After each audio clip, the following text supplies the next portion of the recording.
I'm Grace Song, a representative of a group of students from JH3, and we will be exploring the effects of atherosclerosis, which is one of many diseases caused by type 2 diabetes. Firstly, what is atherosclerosis? Atherosclerosis is the hardening of the arteries due to fatty deposits and local tissue reaction in the arterial walls. This causes the arteries to become narrowed or even occluded, decreasing the rate of blood flow.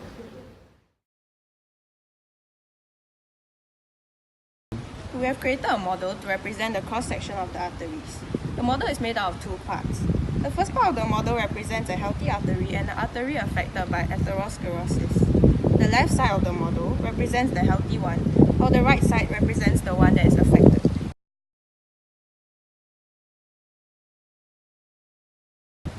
The plaque that builds up in the artery is represented by the yellow clay, lining the walls of the artery, which represents the tube.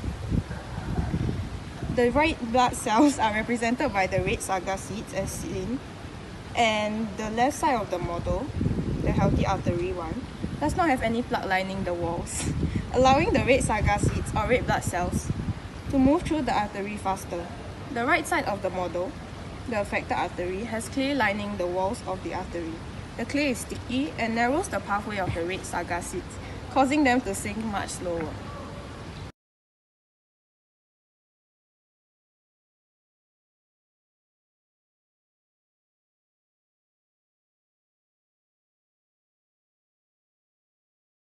Under normal circumstances, the one-cell-thick endothelial layer in arteries produces nitrogen oxide, which serves to help smoothen muscles and the walls of the arteries and prevent cells from sticking into them. This prevents any blockage from forming in the arteries, allowing blood to flow normally, as seen in the left part of our model.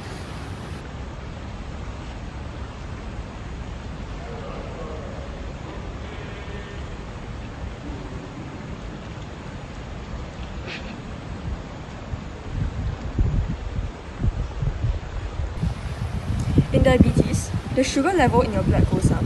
This is called hyperglycemia, which means high blood sugar. High blood sugar can cause damage to the arteries in your body. Imagine what happens to sugar when it is left unwrapped overnight. It gets sticky. Now imagine how sugar sticks to your arteries and makes it hard for blood to get to your organs. In diabetic patients, the blood sugar levels tend to be higher, which leads to stickier arteries. Cells that produce local tissue reaction will attach to the walls of those arteries and start trapping other particles in the blood. This causes an accumulation of plaque made of fat, cholesterol, calcium, and other substances found in blood.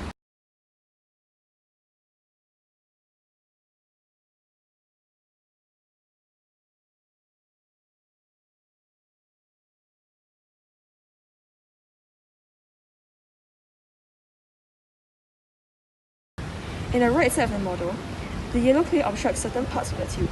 Similarly, the artery wall will harden and narrow, increasing the rate of blood flow, as seen from the slower speed of the sinking red sargacetes representing red blood cells.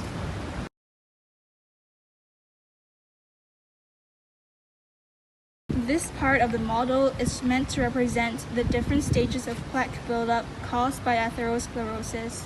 The yellow portion of the model again represents the plaque, and the red represents the artery wall. This section of the model shows a healthy artery. For diabetic patients, the plaque starts to build up, as can be seen from this section of the artery. The plaque gradually increases in size, seen from these two sections. This highlights how atherosclerosis causes a very gradual hardening of arteries, so symptoms might not be experienced by the patient until a later stage of the disease.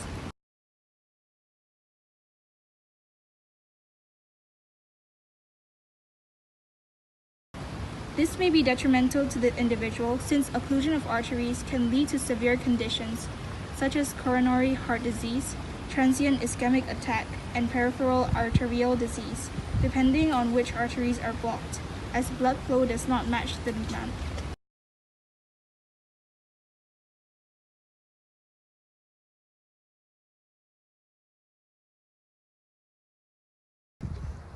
Thanks for watching!